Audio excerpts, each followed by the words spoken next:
Pagadi pagkatala ya pamela Uraya asukuma Faso shila uranya Faso shila uraya Hila sute tomen gale fako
Rota elana pu, rota elaya pu, pagkata purito.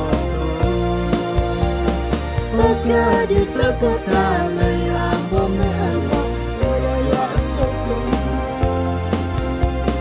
Faso shila urana, faso shila uraya, hila sute topa kele fako. Rota elana pu, rota elaya pu, pagkata purito. Pagkadi pagkatala ya pamela, uraya asukuma. Faso shila urana, faso shila uraya, hila sute topa kele fako.